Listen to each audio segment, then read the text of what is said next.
আসসালামু আলাইকুম। Math centre চ্যানেলের পক্ষ থেকে আপনাদের সবাইকে শুভেচ্ছা। শুরু করছি বিভিন্ন চাকরির পরীক্ষায় আসা গুরুত্বপূর্ণ কিছু অঙ্ক কিভাবে শর্টকাট টেকনিকে অল্প সময়ে সমাধান করতে পারি তা আপনাদের সামনে উপস্থাপন করব। তো আপনারা ভিডিওটি শুরু থেকে শেষ পর্যন্ত দেখবেন। আর যারা এই অঙ্কগুলো পারেন তারা ভিডিওটি স্কিপ করতে পারেন, আর যারা জানেন না তারা ভিডিওটি শুরু থেকে শেষ পর্যন্ত দেখবেন। তো আমরা প্রথমত প্রশ্নে লক্ষ্য করি, কোনো ছাত্রাবাসে 40 জন ছাত্রের 30 দিনের খাবার আছে, 5 দিন পর আরও 10 জন ছাত্র আসলে অবশিষ্ট খাদ্যে তাদের কতদিন চলবে। তো 5 দিন পর আরও যদি 10 জন ছাত্র আসে তাহলে মোট ছাত্র সংখ্যা কিন্তু 50 জন হয়। তাহলে আমরা দেখে নেই অবশিষ্ট দিন 30 মাইনাস 5 সমান হচ্ছে 25 দিন, এবং মোট ছাত্র সংখ্যা কত? মোট ছাত্র সংখ্যা সমান হচ্ছে 40 যোগ 10 জন সমান 50 জন। তাহলে আমাদের 5 দিন কিন্তু অতিক্রম হয়ে গেছে, অর্থাৎ 30 দিনের জায়গায় আমাদের হচ্ছে 25 দিন হবে। তাহলে প্রথমত আমরা কি করব, জন এবং দিন গুণ করে দেব, এবং মোট ঐকিক নিয়মের মাধ্যমে আমরা এটা সমাধান করতে পারি। এবং মোট ছাত্র সংখ্যার জায়গায় হবে কত? 50। তাহলে প্রথমত আমরা 40 এবং 25 গুণ করে দেব।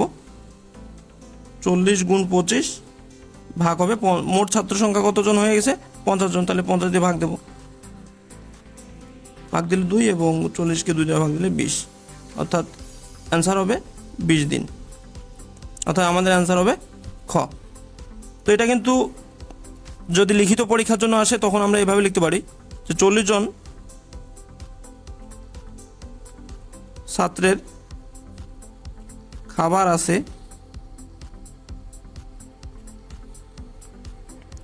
25 দিনের। তাহলে একজনের ছাত্রের খাবার থাকবে কত দিনের? 40 গুণ 25, তাহলে মোট ছাত্র সংখ্যা কতজন হয়ে গেছে? 50 জন। তাহলে 50 জন ছাত্রের খাবার আছে 40 গুণ 25 ভাগ 50। তাহলে এখানে কাটাকাটি করলে অর্থাৎ ভাগ করলে অ্যান্সার হবে 20 দিন। অর্থাৎ লিখিত পরীক্ষার জন্য আসলে আমরা এভাবে করব। আচ্ছা, আমরা আরও একটি প্রশ্ন লক্ষ্য করি, কোনো পরিবারের 10 জন সদস্যের 30 দিনের খাবার আছে, 5 জন অতিথি আসলে ওই খাদ্যে সদস্যদের মোট কতদিন চলবে। আচ্ছা, 5 জন অতিথি আসছে, তাহলে মোট লোক সংখ্যা বা মোট সদস্য 10 যোগ 5 সমান হচ্ছে 15 জন। তাহলে আমরা কি করব, প্রথমত জন এবং দিন গুণ করে দেবো, অর্থাৎ 10 গুণ 30 ভাগ মোট সদস্য সংখ্যা 15 জন।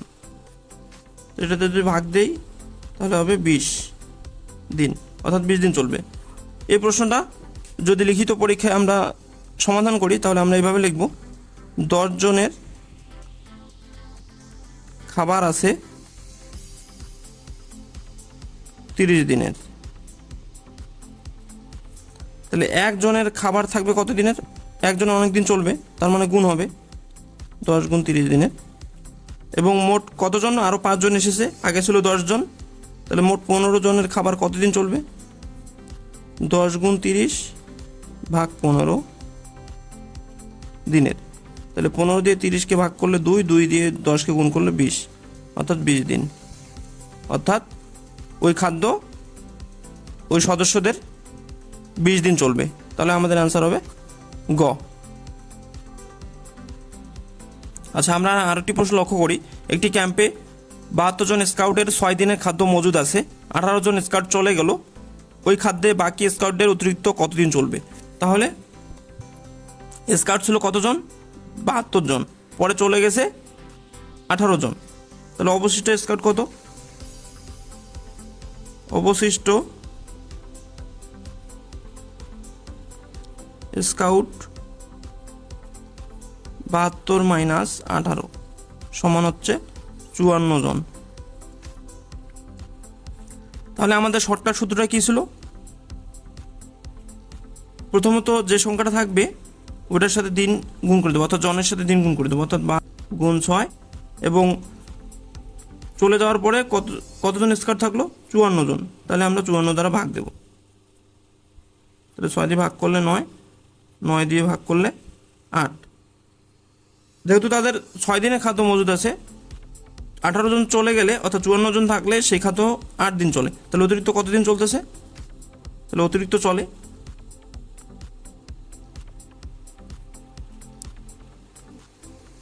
8 - 6 দিন সমান 2 দিন। অর্থাৎ আমরা যদি ওয়েকিং নিয়মে করতাম তাহলে আমরা লিখতাম এর খাদ্য আছে 6 দিনের, তাহলে একজনের খাদ্য আছে অনেক দিন থাকবে সেজন্য গুণ,